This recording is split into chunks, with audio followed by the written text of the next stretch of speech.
Hello विद्यार्थियों, कैसे आप लोग। लास्ट क्लास में हम लोगों ने पढ़ा था बैड डेब्ट क्या होता है। फिर हम लोगों ने पढ़ा था रिवेन्यू लॉस क्या होता है, कैपिटल लॉस क्या होता है। तो चलो, लॉस तो हम लोगों ने पढ़ लिया। अब हम लोग थोड़ा बढ़ते हैं प्रॉफिट के बारे में कि यार प्रॉफिट क्या होता है। आप बोलोगे सर यार प्रॉफिट भी पढ़ाने की चीज है।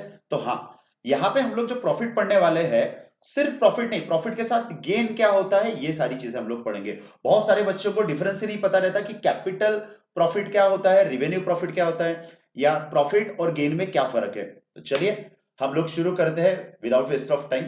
ठीक है, तो जैसा कि आप लोग स्क्रीन पे देख रहे हो, आज का जो टॉपिक है जिसका नाम है प्रॉफिट और गेन। ठीक है, देखिए प्रॉफिट में क्या बोला है। ठीक है, it sorry the excess of revenue period over its related expense during a accounting year, ठीक है, is a profit. Profit is increasing the investment of owner. अरे बाप रे सर, बहुत भारी भारी चीजें लिखा है, सिंपल शब्दों में समझो। देखो, एक बिजनेसमैन जेठालाल ने मान लो कि कोई मोबाइल फोन परचेस किया, जो कि उसका शॉप है ही। ठीक है, मोबाइल फोन परचेस करने के बाद वो क्या मोबाइल फोन उतने में बेचेगा कि उससे ज्यादा में। सिंपल सी बात है, समझो। जैसा ये मोबाइल फोन है, ये मोबाइल फोन परचेस किया जेठालाल ने, मान लो 20,000 का। अगर ये 20,000 का फोन वो 22,000 में बेच रहा है, तो 20 का अगर 22 में बेच रहा तो क्या हुआ उसको, प्रॉफिट। ये चीज समझ में आ रहा। ठीक है, अब अगर 20 की चीज अगर 18 में बेचा तो क्या हुआ, लॉस। ठीक है, तो जैसे कि लास्ट लेक्चर में हम लोगों ने पढ़ा था रिवेन्यू लॉस और कैपिटल लॉस, तो यहां पे समझो। देखिए क्या लिखा है, purchase a goods 10,000 and sold 12,000। Purchase a goods, ध्यान में रखना, अगर कोई गुड्स हमने परचेस किया और उसको ज्यादा में बेचा, तो जो एक्स्ट्रा 2,000 रुपए मिले ना, इसी को यहां पे बोला जाएगा प्रॉफिट। समझ में आ रहा। ठीक है, तो लॉस किसको बोला जाएगा कि 10,000 में सामान खरीदा और मान लो 8,000 में बेचा, तो ये क्या हो गया, लॉस। ठीक है, अब गेन किसको बोलते हैं। देखिए, गेन आता है जब आप लोग सेल कर रहे हो कोई एसेट्स। ठीक है, आप लोगों ने कोई लैंड परचेस किया, देखो यहां पे लिखा है परचेस अ लैंड। लैंड क्या है आप लोगों के लिए, एसिड्स। ठीक है, अब एसिड्स आप लोगों ने खरीदा था लैंड 10 लाख रुपए का, और उसको सोल्ड किया 12 लाख रुपए में। 10 लाख का लैंड 12 लाख रुपए में बेचा। ठीक है, तो ये जो 2 लाख रुपए जो आपको एक्स्ट्रा मिला, इसी को अकाउंटिंग में बोला जाता है गेन। तो प्रॉफिट और गेन में फर्क क्या हुआ, प्रॉफिट होता है by way of sale of goods, extra amount मिल रहा है, और लॉस होता है by way of sale of assets. तो एक्स्ट्रा पैसा जब मिल रहा है गुड सेल करने में, उसको बोला जाएगा सिंपल प्रॉफिट।